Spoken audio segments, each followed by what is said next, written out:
Every little piece we pick up is one less somebody else has to, right? Hands and feet of Christ.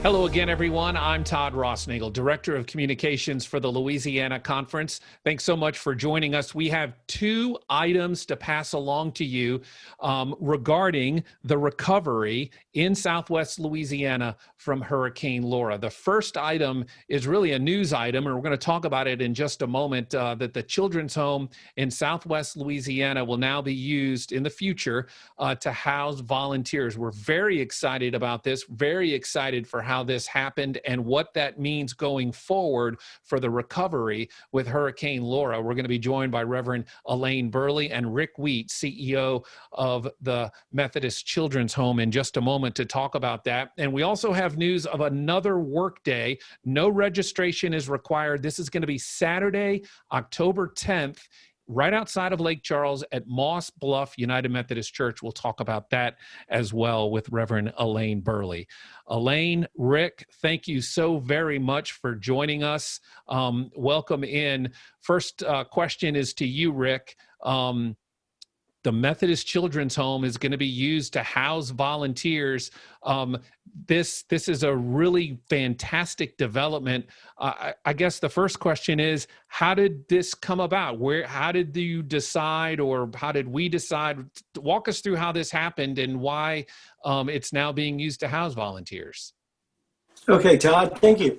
Of course, everyone knows Laura came in, made landfall Thursday. We had evacuated this children's home in Sulphur the day before on Wednesday. And when we evacuated, all of the, which is up near Dubach, and that's an 800-acre retreat center, basically, that serves as, among many things, as the evacuation center for our South Louisiana programs. And, we, being a coastal state, we do have hurricanes frequently, and sometimes we stay in place and kind of shelter in place, depending on what we expect about the strength. And up until probably Monday, that had been our intention with Laura. But then as we saw the intensity escalating, changed direction or changed plans and then evacuated, which left the building empty. Laura passed over the region, made its way all the way up to North Louisiana. And by Friday or Saturday, the news we were getting from Southwest Louisiana, the Lake Charles Sulphur area, made it clear that we were not going to be able to return and provide residential care for children, not because of any damage to our facilities. That I'm still astounded. Mr. E.J. Ellender was the architect who designed those facilities that were built in 2010 and dedicated in October and then opened for children in 2011. And he built them with the intention of them withstanding hurricanes, and they did. Right. We had minimal damage, and the facility itself is in great condition. But because so much of the service we provide to children and families requires things from the community, and those are not available because of all the destruction, we decided that we can't return for a period of time. And we actually admitted the children from the facility in Sulphur into the Methodist Children's Home in Ruston. And the staff who had evacuated, we've offered the opportunity for them to work in Ruston. We've got, I think, 19 staff and families who are staying at the Owl Center still during the evacuation. We've got some staff who stayed in the area. But basically, we have a tool. And so when we think about resources, buildings are just giant tools. And so when you have a tool that should be used for ministry and you can't provide the ministry, the logical thing to do is to find a partner who has the skills to use that tool when you cannot. And so in a series of conversations with Reverend Bob Dyke, and then with Elaine, and then with our staff and the conference staff, we created a memorandum of understanding, an MOU, which has been executed. And basically, because we cannot use our tool for ministry, we want we want it to be used, and the conference has the disaster relief ministry and has the need. And so it's a great partnership to continue our ministry in that community, even though it's through skills that our staff don't have. You know, we do a really good job at taking care of kids, but we're not really good with chainsaws. Well, in so many ways, Rick, this really is going to be taking care of children, because when you can take care of a family, you're taking care of a child. Elaine, this is the right resource at the right time, right? Oh, it truly is. This storm just devastated the community. I don't think there are any buildings in the disaster zone that were unscathed, except perhaps for the children's home. And that means that all those volunteers who are going to come in and help restore the community had no place to stay except for an hour or two's drive away from the area where they'd be working. So to be able to provide them a bed and a shower and a hot meal right there in the heart of the disaster zone, it just means they're going to be able to do so much more, so much faster. It's really a gift.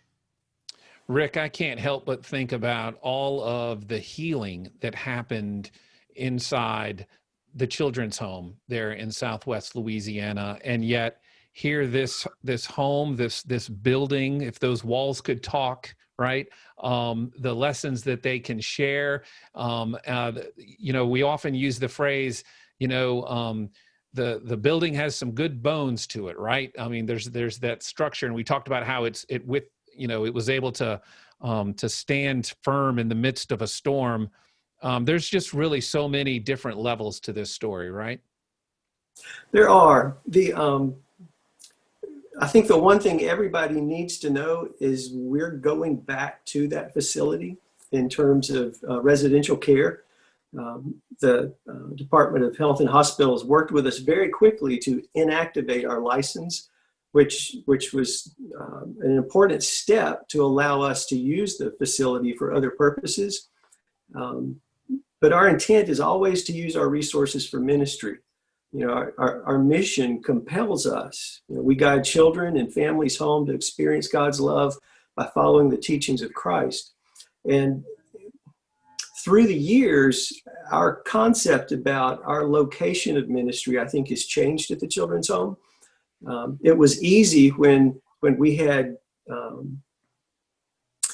I guess, discrete sort of service units. So we had the children's home in Ruston before the facility in Sulphur was built. The home in New Orleans was a different organization. But as time has passed and we've expanded services so that we now have, 3 children's homes sort of in the bootstrap heel and toe of the state. And then we've expanded into Methodist foster care.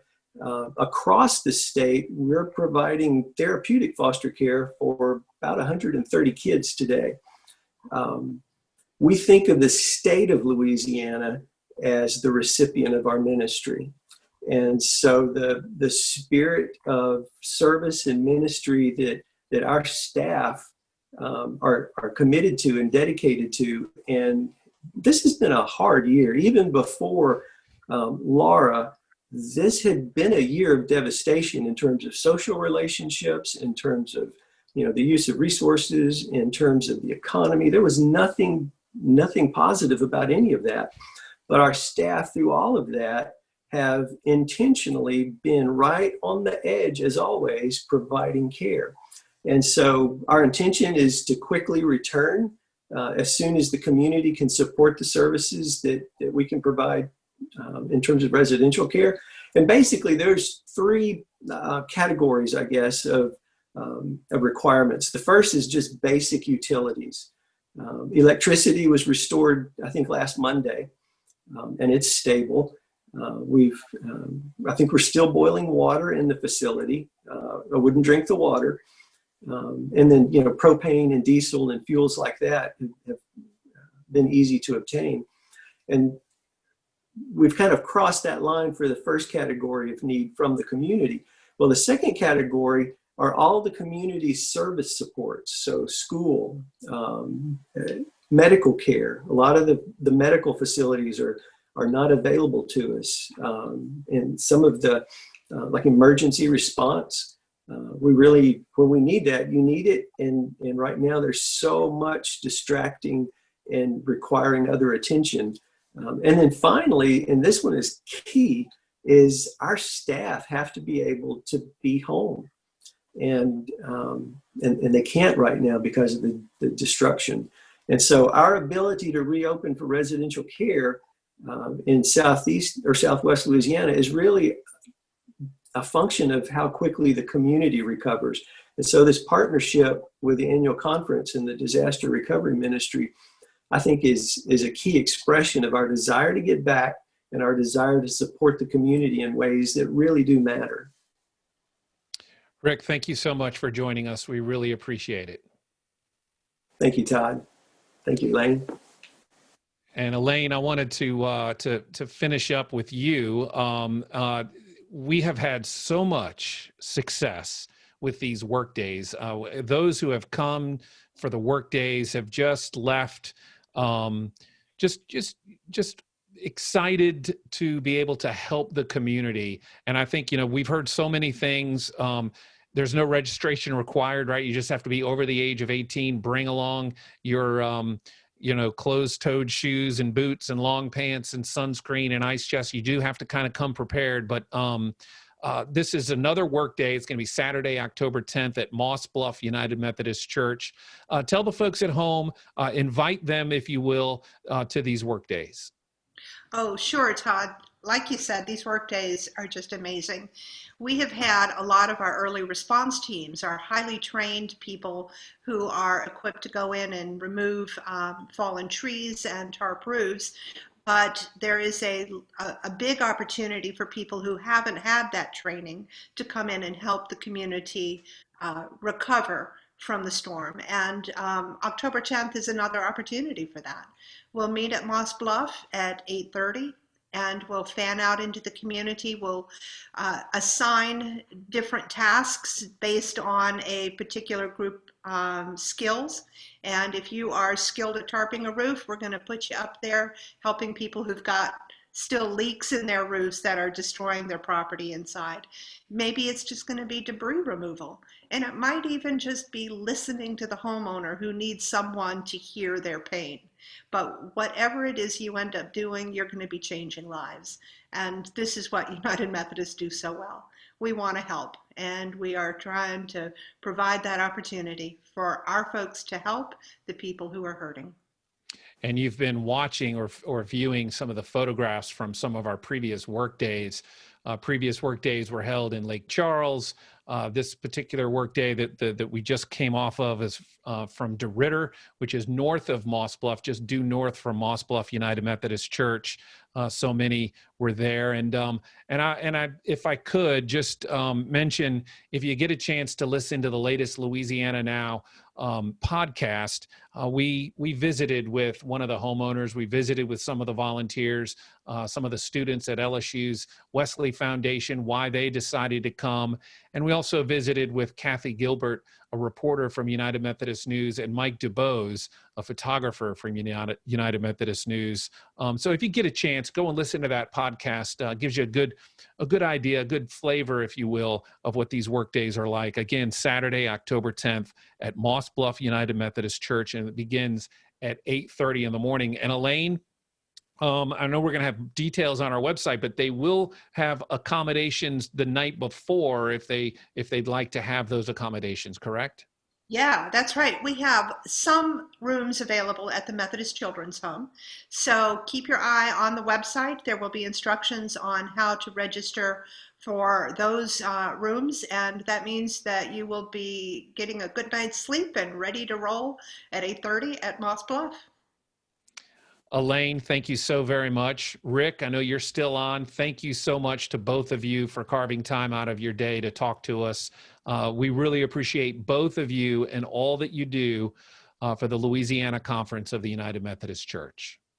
Thank you, Todd. Thank you.